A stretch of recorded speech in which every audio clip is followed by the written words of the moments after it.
بسم الله الرحمن الرحيم الحمد لله وحده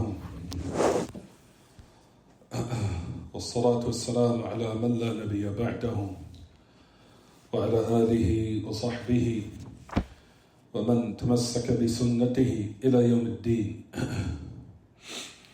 وسلم تسليما كثيرا أما بعد. As we continue in the explanation by the great Imam Abu Abdullah Muhammad ibn Abee Zayd al-Qayrawani rahimahullah, who died 386 after the migration of our Prophet alayhi salatu wasalam. For the time now is currently 7:45 p.m. Thursday, September the 21st, 2023, which coincides with the Tariq al-Islami al-Hijri, or is currently the night of the 7th of Rabi' al-Awwal, the 7th of, technically Friday, everyone, al-Sabi' Rabi' al-Awwal, the year 1445 after the migration of our Prophet alayhi salatu wasalam.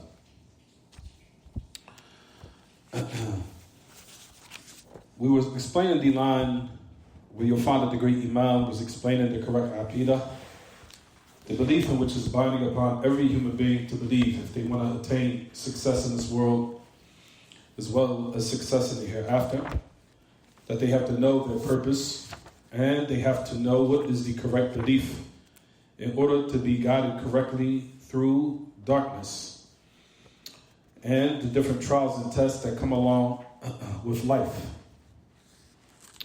And how one survives, of course, the different obstacles and difficulties of life is to know their purpose, to know the purpose of their creation, to know the purpose of their existence, and what is one's mission as a human being, and to carry out that mission and to execute it in a proper way in order to reach, for lack of better words, the finish line.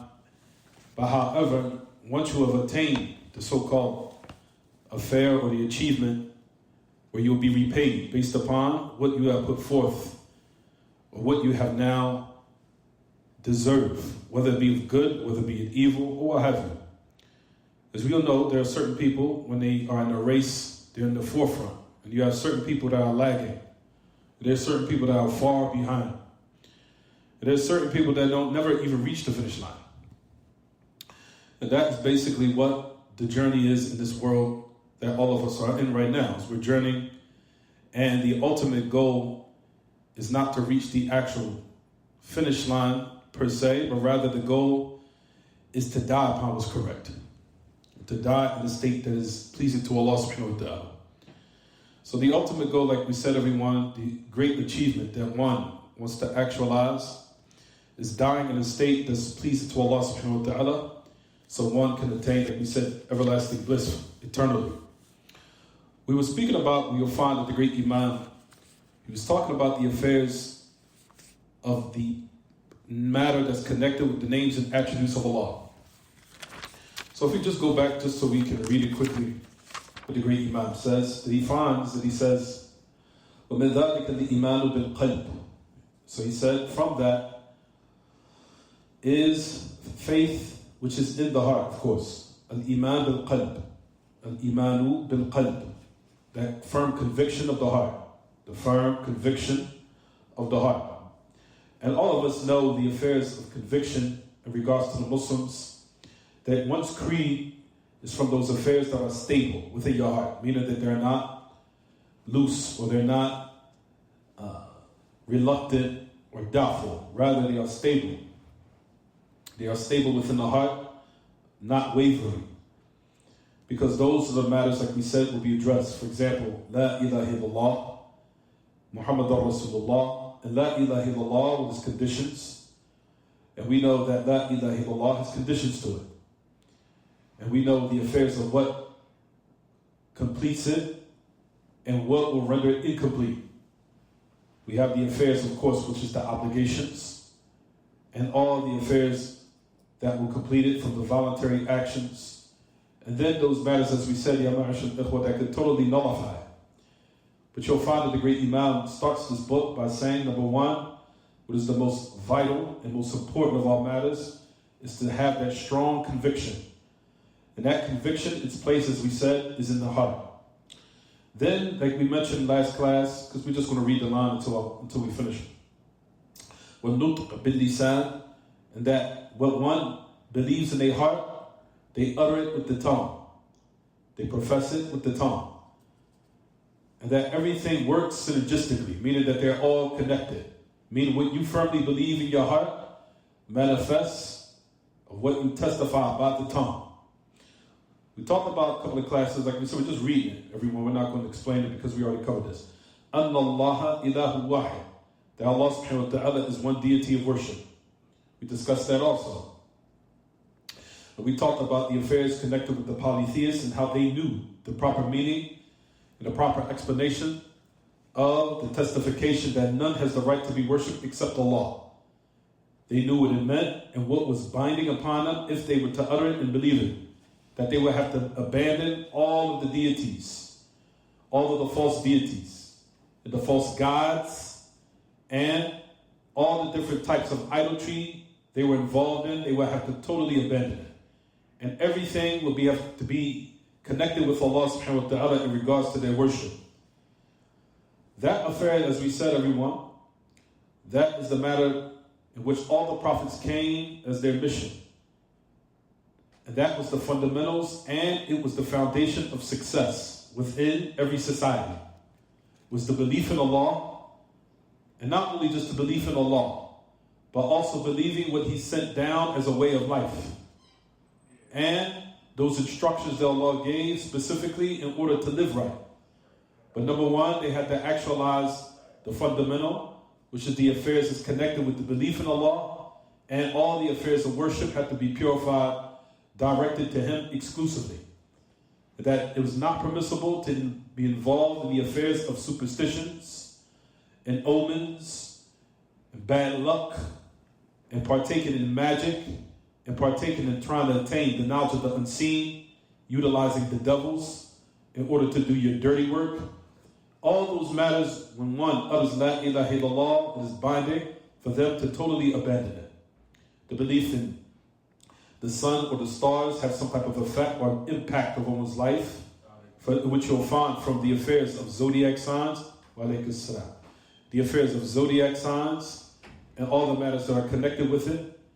Those type of matters you'll find is binding upon a Muslim to totally abandon those matters. Hence, it could affect, if not nullify, your testimony.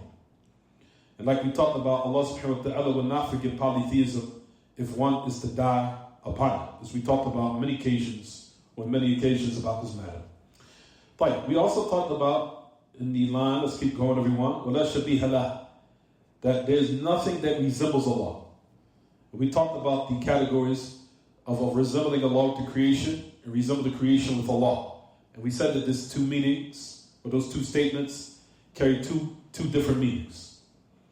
Resembling Allah with the creation is by saying that Allah's face is like my face, or Allah's hand is like my hand, or Allah subhanahu wa ta'ala, that He or His eyes is like my eyes. That is resembling Allah with the creation. Then you have the opposites. We talked about last class, resembling the creation with Allah. Resembling creation with Allah, just to keep it basic, is polytheism. When you supplicate to other than Allah subhanahu wa ta'ala, you raise your hands and you call on something else other than Allah, or along with Allah.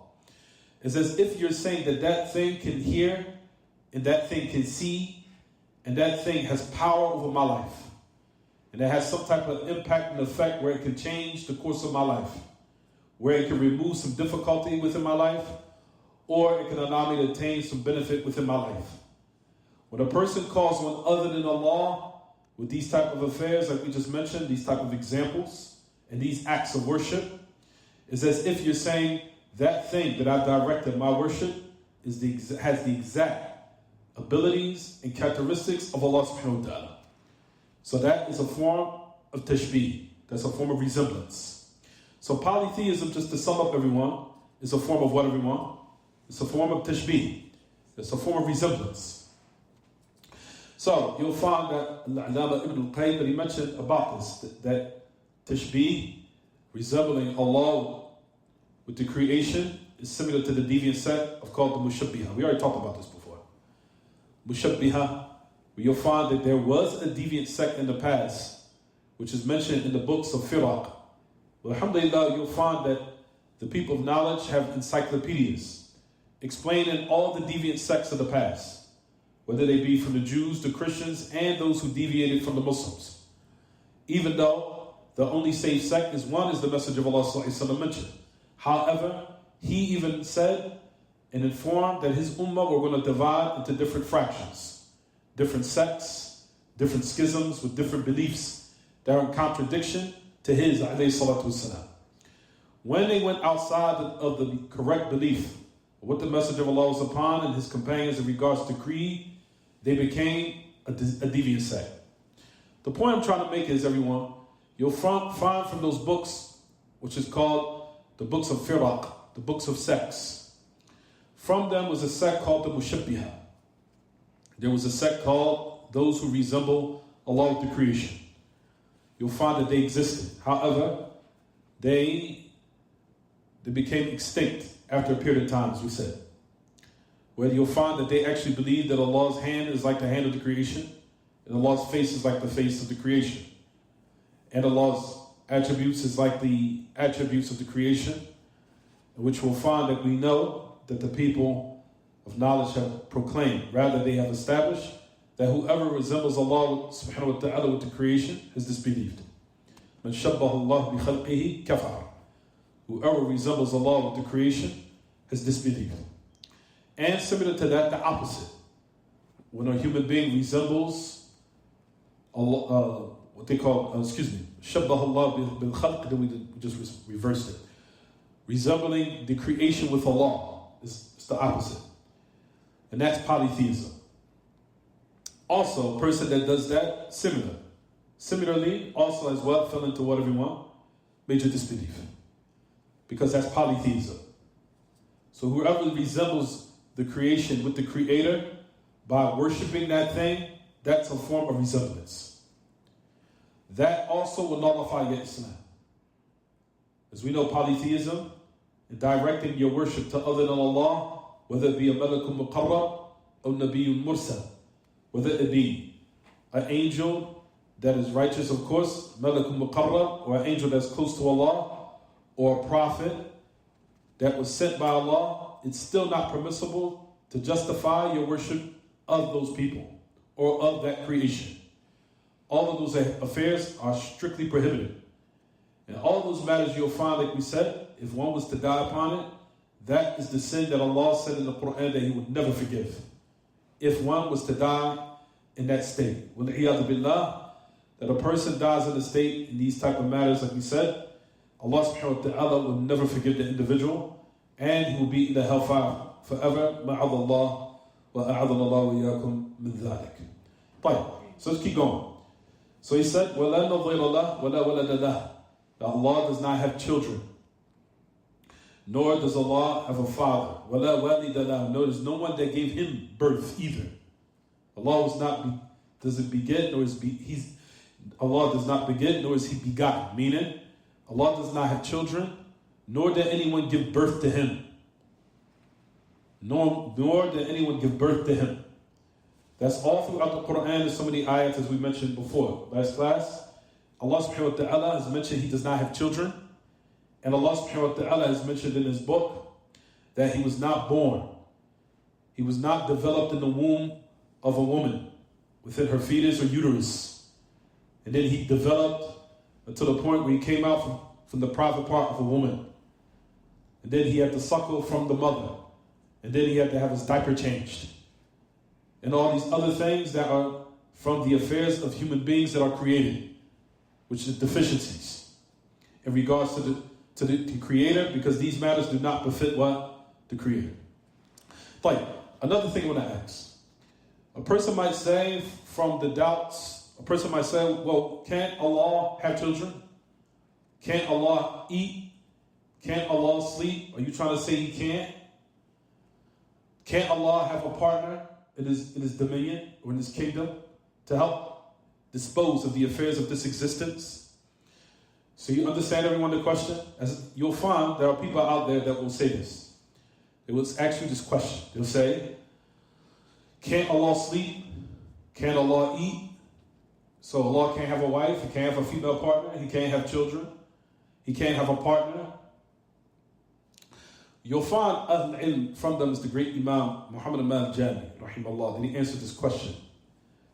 He answered it in a very detailed question, which is excellent, with that excellent answer that he gave in order to nullify this type of ambiguity. So he said, rahimahullah, that he said, if a person was to say, can Allah sleep? Or can Allah eat? Or can Allah have children? Or can Allah have a female partner? Or can Allah have a sharik? Can He have a partner in His existence? Can He create someone to help Him or aid Him? So, you understand the question? The answer to this is, these affairs are all considered from, you can sum it up in one thing by saying, what? These are all needs. They are all needs. These are all needs. Understand? And the affairs that are considered, the second part to this answer, all of these affairs of deficiencies, Allah subhanahu wa ta'ala, on His ability, or rather you want to say, these affairs are not connected with His ability. Why? Because if Allah was to now bring them to existence, it would necessitate weakness. It's a deficiency, it's weakness, and it's a need. Those affairs are not connected with Allah's ability at all. It's almost as if you're trying to say, oh Allah. It's as almost you want to sum it up by saying, oh Allah. After you're complete, make yourself incomplete. Does it make any sense? Doesn't make any sense. You understand? After you've been the creator of the heavens and the earth, and you've been the dominant one, complete in every aspect, make yourself incomplete. Doesn't make any sense. So these affairs are not connected with Allah's ability because they necessitate deficiencies, imperfections, and needs. And His ability, subhanahu wa ta'ala, is not connected with these affairs at all. Because if He was to bring them to light, it would necessitate what? Weakness. For example, a partner in this existence necessitates that Allah needs help in order to dispose of the affairs of this existence. Having a female partner, oh, Allah gets lonely? Does that make any sense? Becomes lonely, he needs to be with a female. That's all needs, and those are all what? It's weakness in regards to the one who's supposed to be the deity and the one who deserves to be worshipped. Children, similar to that. You need children in order to continue your family lineage, to continue your family within the earth, and to have your family be what? Continue in its progeny or continue in its existence within the earth. All those affairs are considered imperfections in regards to the creator. Perfection in regards to the creation because it fulfills their needs. Is it clear, everyone?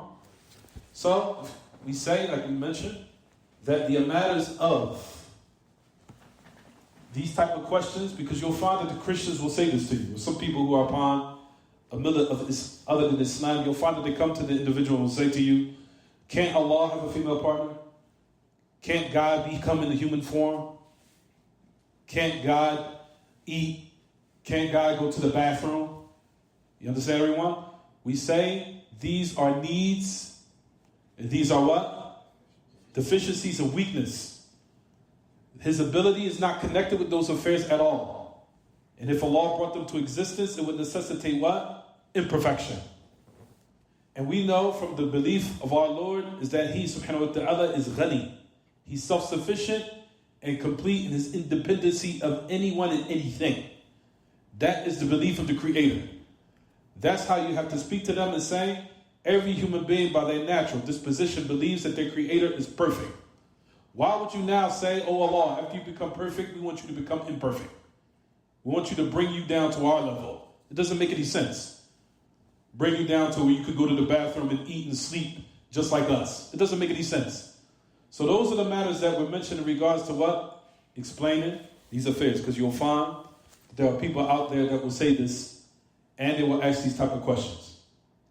So like we said, these matters in regards to eating, drinking, sleeping, becoming weariness, forgetfulness, heedlessness, unawareness, all those are what? Affairs of deficiencies, weaknesses, and imperfections. Allah subhanahu wa ta'ala, His ability, or these affairs are not connected with His ability at all. Allah subhanahu wa ta'ala will not bring these into existence because it necessitates what? Weakness. So a person might say, oh, Allah can't create multiple deities to aid Him. Listen to your statement, aid Him. Aid Him. So that would be what? Weakness. These are weakness, imperfections.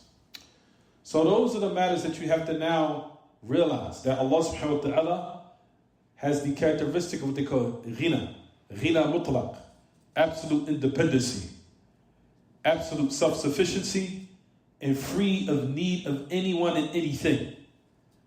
Is it clear, everyone? Allah subhanahu wa ta'ala mentions in His book that He does not have children. He says in His book, He says in one ayah, Surah Al-Ma'idah, as we talked about this last class, وقالت اليهود والنصارى نحن أبناء الله وأحباؤه قال فلما يعذبكم بذنوبكم بل أنتم بشر ممن خلق يغفر لمن يشاء ويعذب من يشاء. Allah subhanahu wa ta'ala says, Surah Al-Ma'idah, we talked about this before. He says, the Jews and the Christians say that we are the children of God and we're His loved ones. وَأَحِبَّاؤُهُ. We are the children of Allah and His loved ones. Allah subhanahu wa ta'ala says, then why does He punish you because of your sins then? Rather, you're just human beings that He created. He forgives whom He wills and He punishes whom He wills. Is it clear, everyone? Allah subhanahu wa ta'ala says in His book, وَقَالُوا اتَّخَذَ الرَّحْمَنُ وَلَدًا لَقَدْ جِئْتُمْ شَيْئًا إِدًّا تكاد السماوات يتفطرن منه وتنشق الأرض وتخر الجبال هدا أن دعوا للرحمن ولدا ولا ينبغي للرحمن أن يتخذ ولدا إن كل من في السماوات والأرض إلا آتي الرحمن عبدا وقد أحصاهم وعدهم عدا وكلهم آتيه يوم القيامة فردا. Allah subhanahu wa ta'ala says in the last verses of Surah Maryam, it is right, the page right before the last one, Surah Maryam. Allah subhanahu wa ta'ala says in His book, they say that the Most Merciful has taken a child. وَقَالُ اتَّخَذَ الرَّحْمَنُ وَلَدًا لَقَدْ جِئْتُمْ شَيْئًا إِدًّا. He said, you have committed something atrocious. He said, تكاد السماوات يتفطرن منه وتنشق الأرض وتخر الجبال هدا. He said that the heavens and the earth, of course, will be rendered in destruction. That Allah subhanahu wa ta'ala will have a child. That they claim that He has a child. It is not befitting that Allah subhanahu wa ta'ala take on a child. لا ينبغي للرحمن أن يتخذ ولدا. He said everything in the heavens and the earth belongs to Him. إن كل من في السماوات والأرض إلا آتي الرحمن عبدا. He said there's nothing in the heavens and the earth except they will come to Him on the day of resurrection as a servant, abd, as a servant of Allah subhanahu wa ta'ala. And He has calculated them and numbered them precisely and accurately. وَقَدْ أَحْصَاهُ وَعَدَّهُمْ عَدًّا وَكُلُّهُمْ آتِيهِ يَوْمَ الْقِيَامَةِ فَرْدًا. All of them will come on the day of resurrection individually. Everyone will come. And Allah will address them. Also, you'll find, similar to that, Jesus, the son of Mary, Allah already has explained in His final revelation of how the day of resurrection will happen. That Jesus will be called out, and His mother. Did you tell the people to take me, or take you and your mother's deities besides me? And Jesus, we know, in the last page of Surah Al-Ma'idah, everyone, go back to it if you want. Last page of Surah Al-Ma'idah, very last page in Surah Al-Ma'idah. Allah subhanahu wa ta'ala says in His book, that Jesus will be brought on the day of resurrection along with his mother Mary. And Allah will address them. Did you tell the people to take you and your mother's deities of worship beside me? And Allah subhanahu wa ta'ala will make, and Jesus will set himself free from that claim and say that if I said it, you most definitely what? Know it. To the end of the ayah is to show that Allah subhanahu wa ta'ala does not have what? Children. And that children is also a form of what, everyone? It's imperfection. It's a weakness to have children. Children is something you need, that you need in order for your family to continue to exist and your progeny to continue to exist within the earth. And Allah subhanahu wa ta'ala has mentioned in this book that He does not have any need for anyone or anything. All of these are considered weakness in regards to the Creator of the heavens and the earth. Right, so let's keep going, everyone. He said, وَلَا صَاحِبَةَ لَهُ, that Allah does not have a female companion. وَلَا شَرِيكَ لَهُ, He has no partner. And we already talked about this last class. لَيْسَ لِأَوَّلِيَّتِهِ ابْتِدَاء, that Allah subhanahu wa ta'ala does not have a beginning. لَيْسَ لِأَوَّلِيَّتِهِ ابْتِدَاء. We already talked about this last class, right, everyone? لَيْسَ لِأَوَّلِيَّتِهِ ابْتِدَاء. Allah subhanahu wa ta'ala does not have a beginning. These are from the characteristics of His essence. Sifat dhatiyah. Sifatun dhatiyatun. Then you have sifatun fi'liyah, the characteristics of Allah's actions, and these affairs are connected, what they call the asma wa sifat, or bab al-asma wa sifat, the affairs of Allah's names and attributes. And that Allah subhanahu wa ta'ala is the first, He has no beginning, and He is the last, and He has no ending, subhanahu wa ta'ala. Is it clear, everyone? We already mentioned this last class, so let's keep going. Fine. Next, you'll find that the great Imam, Sheikh Muhammad Abu Abdullah, Muhammad Ibn Abee Zayd al-Qayrawani, rahimahullah, he goes on to say, we already explained this last class, everyone. لا يبلغ كنه صفته الواصفون. He said, no one will be able to attain the true reality of His characteristics of those who try to describe it. I think that's how they translated your books. Can anyone read it? I think they have. Which page is it in the book translated? 14 on this particular translation. Hold on. Neither His essence nor His nature can be described nor encompassed by His creation. Exactly. Keep going. The thoughtful will only reflect upon His signs while abstaining from delving into or Is science or signs? Signs. Okay, signs. While abstaining from delving. Don't you have glasses like me? Yeah, I don't know where they are. Oh, okay. While abstaining from delving into or attempting to investigate the reality of His essence. Allah said, and they encompass not a thing of His knowledge except for what He wills. His kursi, footstool, extends over the heavens and the earth, and their preservation tires Him not, and He is the Most High, the Most Great. Jane. Find that the great Imam goes on to say, وَلَا يُحِيطُ بِأَمْرِهِ الْمُتَفَكِّرُونَ. No one encompasses His affair of those who try to think of how He is. We already talked about this, and we'll explain this quickly. What does the great Imam mean by this statement, everyone? تضمن عجز العباد عن الإحاطة بأمر الله. He says you'll find that the servants are incapable of encompassing the affair of Allah. And you'll find that what is intended here in this context, everyone, is al-amr al-qadari. He's talking about the determining factors or the affairs of the divine decree. The divine decree of Allah, the divine destiny of Allah. Al-amr al-qadari. The divine decree, or everyone, you can also add, in addition to that, al-amr al-qadari. Allah's affair that He commands to take place within His existence of good and evil. That's also included in that affair. Al-amr al-qadari. The affairs that take place of good and evil is what Allah allows to happen within His existence. You'll find that the servants are incapable of trying to fathom everything that takes place within this existence around us or within it, of all the matters that we deem to be either positive or negative or be good, if you would say, good or evil. And that Allah subhanahu wa ta'ala allows those affairs to happen for a reason. and that our minds are incapable of encompassing those affairs or those wisdoms or those reasons. You'll find that Allah in certain instances allows us to know certain things of why He has allowed things to happen. And we'll talk about this in a minute.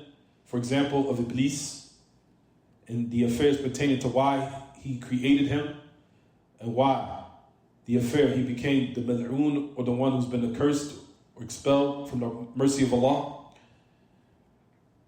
and the affairs of the shayateen, and the affairs of the angels writing the deeds, and the affairs of the human being, of why certain people are tall, why certain people are short, why certain people are brown, why certain people are light, why certain people are black, why certain people have affairs in which they are good at, and the particularization of certain matters, of certain people being born female, certain people being born a male, despite of what the liberals say here in the West. But the affairs of these type of matters, these are all by Allah's command. Allah allowed you to come to this world as a male. In certain affairs, you'll find that Allah decreed that you be a female, that you'll be born in this world as a female. And all of these matters are from His infinite wisdom, in which your mind is totally incapable of encompassing. Of why Allah allowed me to be born like this? Why did Allah allow me to be this color? Why did Allah allow me to be born at this time, in this year, in this day, with these parents?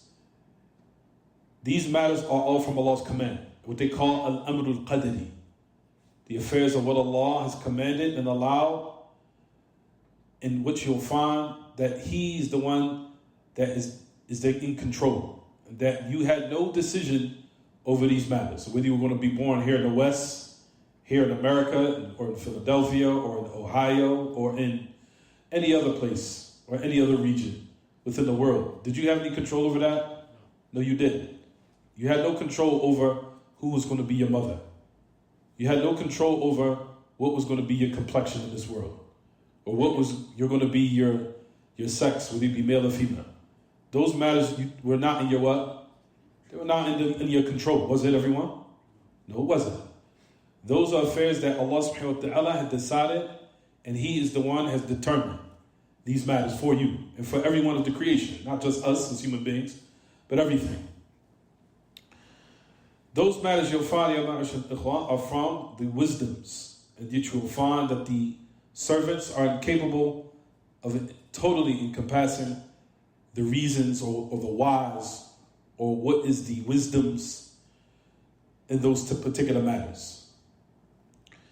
Certain things happen in our lives that you will find that Allah subhanahu wa ta'ala allows us to see why. Maybe later on in your life, why you wasn't allowed to do this and this didn't happen. As a lot of us have experienced things in our lives that we thought it was something good for us, and then years later you'll find that if you look back to that affair, that if I had went down that road, I would have been destroyed. Or if I would have been linked up with a certain individual, I would have been destroyed. Or if I would have married a certain person, I would have been destroyed. Those type of matters you'll find that, like we said, certain things you'll see the wisdoms behind it, and certain things requires absolute submission. Submission to what Allah has what? Destined. And what Allah subhanahu wa ta'ala has allowed to happen of good and evil, which requires, like we said, absolute submission to what Allah has commanded. And we've talked about these matters on so many different occasions of the affairs pertaining to evil. And that evil is in order to make clear who's on a high level of those who strive to overcome it, and who Allah subhanahu wa ta'ala will bless with great rewards. There's no way that you can have high degrees in paradise in the hereafter except by great tests and challenges and great adversity and difficulties within your life. So the affairs of what? The levels of bliss all determines based upon the hardships you endure in this world. And that's from one of the reasons of why Allah allows evil to happen. And the wisdoms behind it are numerous. where the servants are incapable of encompassing all of it. That's just one reason. There's numerous reasons. From those hikam is that Allah uses it in order to purify you. Purify your soul. Purify your iman. Purify the human being and meeting Allah on the day of resurrection without any sin upon them. The affairs that's pertaining to all these different matters, as we said, no one can encompass all of the wisdoms of why Allah has allowed these affairs to happen. And from the greatest of stories, everyone, to show you the secrets of the qadr of Allah and why He allows evil to happen in this existence and good, is the story of Khidr and Musa in the last pages of Surah Al-Kahf. If you look to all the things that Prophet Musa witnessed from Khidr, he thought he was doing something very egregious, very evil. How could you do that? And he was doing it to people, in the first part, who were impoverished. People who didn't have much. How could you go that and do that to those people? They don't have much and they're just trying to make the good of what they have. And you come and you what? Destroy the boat.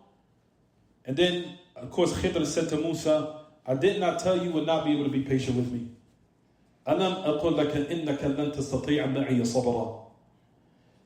You'll find that Musa deemed the affair to be evil. And what a person, a human being, would see of what Khidr did to the boat, you would actually think for certainty that what he did was something what? Great. How could you oppress those poor people? And then you'll find at the end of the story, what did Khidr say to Musa?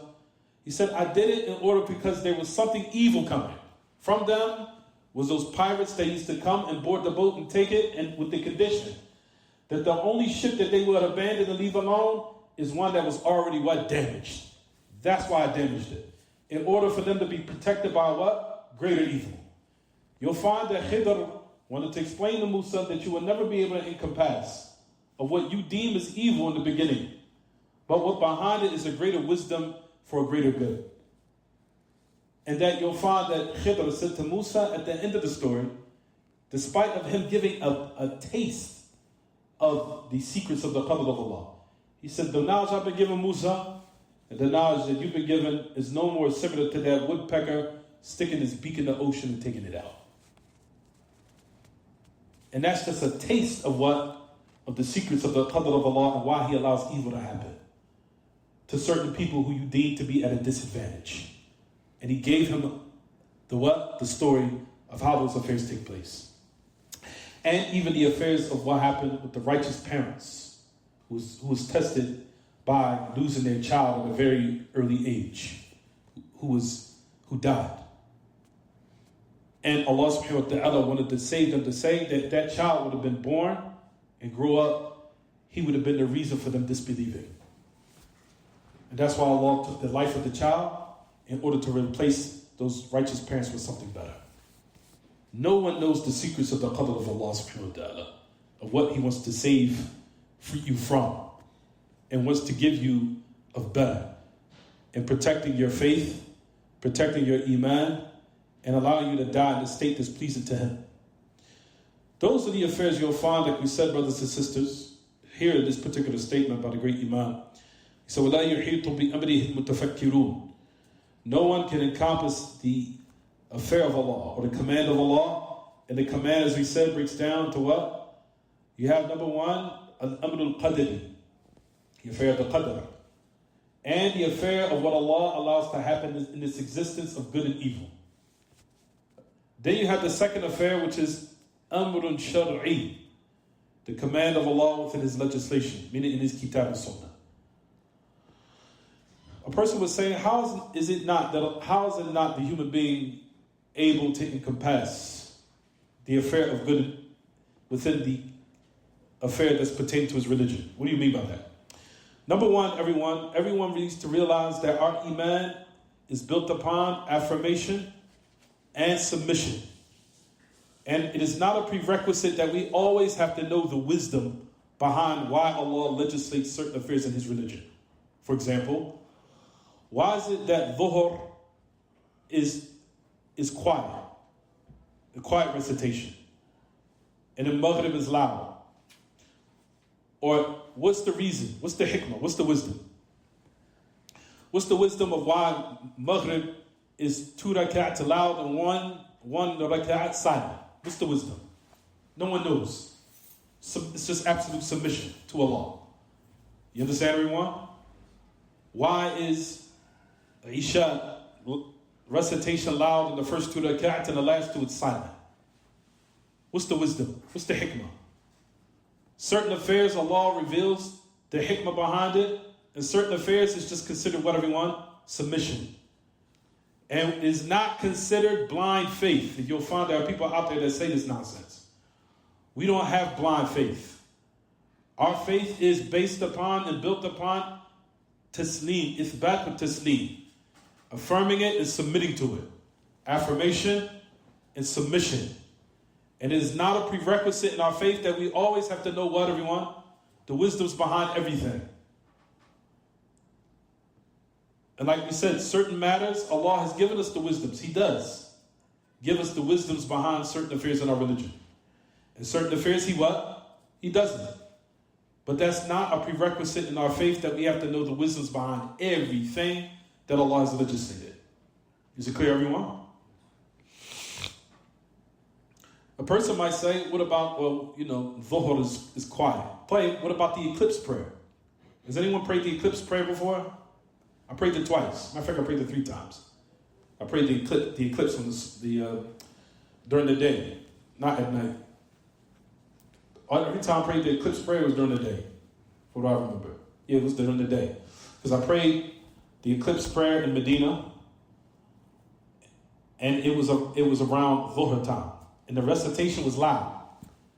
Matter of fact, it was after Dhuhr, when the eclipse happened. And we went to the Masjid, and it was with a loud recitation in the daytime. You understand, everyone? And we prayed the eclipse prayer when I was in Washington, D.C. Remember, I led the prayer. The eclipse prayer. The eclipse prayer was during the daytime. As a matter of fact, when we prayed the eclipse prayer, it was around 3 o'clock. We knew when it started, and it was, subhanAllah, it was bright. The sun was bright. And then it looked, and you see, the moon was starting to go through the sun, and it looked like it was Maghrib, like the sun was going down. So it became almost like the last part of the day. That's basically how the eclipse looked. During the eclipse, we were praying and reciting loud. You understand? So the recitation of the eclipse, even during the day when it takes place, it's loud. And then we kept praying all the way up to when the eclipse started, and then the sun came out clear as day again. But those are the matters you'll find that the wisdoms, as we said, everyone, in regards to knowing the wisdoms behind everything that Allah legislated, certain things Allah has made us aware of His wisdoms, and certain things Allah did not, what, everyone? Make us aware of it. Rather, the affair revolves around what, everyone? Submission. Affirmation and what? Submission. There's no such thing as blind faith in our religion. There's no such thing as imanun a'ma. Everything in our religion is built upon ithbat wa taslim. Affirmation and what? Submission. Submission to Allah and His what? And His infinite knowledge and complete knowledge, and that He, subhanahu wa ta'ala, knows what's best for His creation. And knows what they need for their what? Their success and for their salvation in this world as well as in the hereafter. And you affirm and you entrust that affair to your Lord, that you know your Lord knows what's best for you. And that you know that Allah subhanahu wa ta'ala knows completely what the creation needs in order for it to survive, in order for it to attain salvation and success. Is it clear, everyone? Yes. Jay. طيب. The last matter will stop, inshallah. You'll find that the matter of what? Al-Amr al-Qadari يكون بكلماته وكلماته لا نفاد لها كما قال الله تعالى قل لو كان البحر مدادا لكلمات ربي لنفد البحر قبل أن تنفد كلمات ربي ولو جئنا بمثله مددا. That if the sea was ink, well, number one, we'll explain this. The Al-Amr al-Qadari, the affairs of what Allah subhanahu wa ta'ala allows to be in this existence of good and evil. It is by His words. Of course, in which, like we said, never runs out. Meaning, from when Allah says be, and it is. Allah says an affair, and if He wants a matter, then He says be.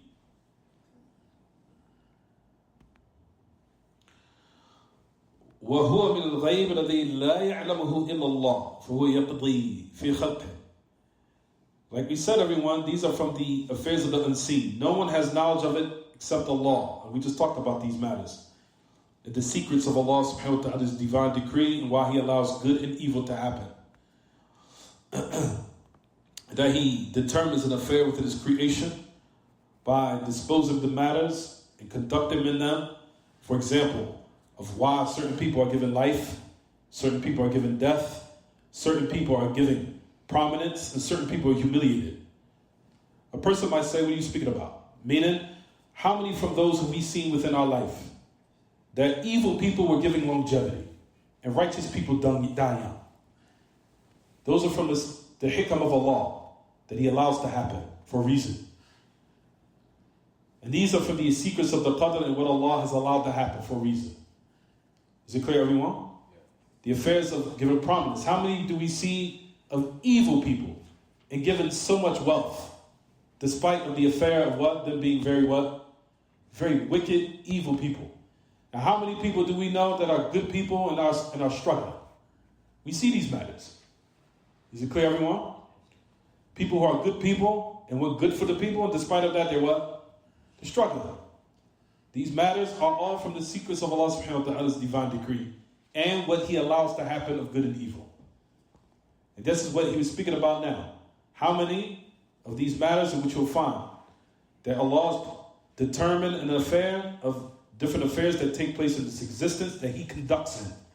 Of certain people are given life, certain people are given death, certain people that are given i'zaz, they're given prominence, and certain people who are humiliated, and certain people who Allah raises, and certain people who Allah has what? That Allah has also humiliated them and brought them down. And certain people He has made their provisions widespread. All of these are the affairs of what He wills and what He determines. All of it is in accordance with His knowledge and what He has written in the preserved tablet. No one knows these matters except Him subhanahu wa ta'ala. لا يعلم أحد شيئا من ذلك إلا بعد حصوله والعباد مخاطبون به. He said no one has knowledge of these matters except after it happens. Because if that was the case, then a person will have knowledge of the unseen. No one has the affairs of the unseen or knowledge of the unseen except Allah subhanahu wa ta'ala. وَالْعِبَادُ مُخَاطَبُونَ بِهِ ضِمْنَ مَا خَاطَبَهُمُ اللَّهُ مِنَ الْإِمَامِ الْغَيْبِ. However, like we said, we've been addressed and been obliged of what Allah has told us to do and what Allah has commanded us to observe and to be subservient of, carrying out His commands and doing what we're supposed to command, what we're supposed to execute and carry out. From, like we said, belief in the unseen and submission to it. All of these matters you'll find that Allah has tested us with, and to see if a person is going to stay firm by sending different types of vices and different types of calls and different types of devils in order to take you away from these beliefs. And that is what Allah has said first in the Quran in Surah Al-Baqarah in the very first ayah. That He said He's going to test you with this. And that there's going to be calls to take you away from it. And to test your faith to see if you're going to stay firm even though the call to what is evil is very what? Extremely strong. That's what He says in His book, ذَلِكَ الْكِتَابُ لَا غَيْبَ فِيهِ هُدًى لِلْمُتَّقِينَ الَّذِينَ يُؤْمِنُونَ بِالْغَيْبِ وَيُقِيمُونَ الصَّلَاةَ وَمِمَّا رَزَقْنَاهُمْ يُنْفِقُونَ. He said that is the book, there's no doubt. Guidance for those who are pious, those who believe in the unseen. Meaning, that is the correct belief which pleases Allah. That you believe in the unseen. And Allah is going to test you in your faith by sending callers that are going to try to take you away from it. To see if you're going to stay firm upon that correct belief that He's clearly said in His final revelation. He's going to send callers, people, to try to what? Try to either render you in a state of doubt or take you totally away from it. So all those matters, like we said, everyone, are from the matters of the Allah subhanahu wa ta'ala's divine decree of why He allows evil to happen. From the affairs, like we said, evil is allowed to happen to test you. To see if you remain firm so you can attain a great reward. Because the affairs of the gardens of bliss in the hereafter are all determined by the evil that you endure. And the tolerance that you have for when the adversity becomes severe. That is what you'll find in which the great Imam that he mentions here. So we'll just read it and we'll stop. He said, وَلَا يُحِيطُ بِأَمْرِهِ الْمُتَفَكِّرُونَ. No one can encompass his matter of those who try to contemplate and think how it is and what it's supposed to be. He says, هَلْ عفوا يعتبر المتفكرون بآياته. How those who truly reflect, they consider him and the affairs by his signs. But they do not try to consider and reflect the true reality of how he is. Because it's way beyond their scope and beyond their capacity. لا يتفكرون في ماهية ذاته. They don't try to contemplate to the point where they try to figure out how Allah is. How is it that Allah is? How is He doesn't have a beginning, nor does He have an ending? Or how is His knowledge not being preceded by ignorance? That's way beyond your capacity to understand. You can't begin to understand a complete deity whose knowledge is not preceded by ignorance. Can you even begin to think you can understand that? And the proof that Allah is all knowledgeable what He is and when He that He is all knowledgeable and He's all knowledgeable when He creates, all you have to do is look at the human body. 2 eyes, 1, 2. Allah knows exactly what He's how to create and what it needs to sustain itself. 2 eyes so it can see. Why not 3, 4, 5, 6, 7, 8, 9, 10? There was something selected. It was selected with a bounded number. That's not random. That was binded and set as a number by someone who's complete in their knowledge. 2 ears, 2 eyes, 2 feet. It's clear. Those matters, like we said, everyone, in regards to what? To let you know that your Lord, He creates and His knowledge is not preceded by ignorance. He knows exactly what He's doing, subhanahu wa ta'ala. Those are the matters you'll find. But however, we do not know His reality and how He is, subhanahu wa ta'ala. You'll find that Allah encompasses everything and what He sees and what He hears, but they don't encompass Him, and nor they will be able to encompass Him. Meaning in their eyes or in their hearing. Even in the hereafter, in the day of resurrection, and even in paradise. No one will be able to encompass Allah with their sight. What they mean by that? Meaning, to know He, subhanahu wa ta'ala, in which your eyes can now contain, or if you want to say, encompass Him in everything. Of knowing how He is. Those matters of the hereafter are also you'll find on the paradise. The people are granted paradise. May Allah subhanahu wa ta'ala grant us bliss. That when the eyes, Allah encompasses everything. He sees everything, but we do not encompass Him in regards to knowing how He is truly, subhanahu wa ta'ala. Is it clear? We'll stop here. That's the last statement by the great Imam. We'll continue next week. Anything else? Questions about the lesson? What is it? Person, is it considered like a form of tribute things to oneself? Like, as far as like, for example, like a person's in really good shape, they say because of their, work or whatever, they attribute all this stuff to themselves and not Allah. Just for an example, or how much money they have, how much they give to people. I mean, you already know that. You've been in this class before. I figured it's like... No. Polytheism could be even to yourself. If you ascribe these bounties and blessings to yourself, that is a form of polytheism. Absolutely.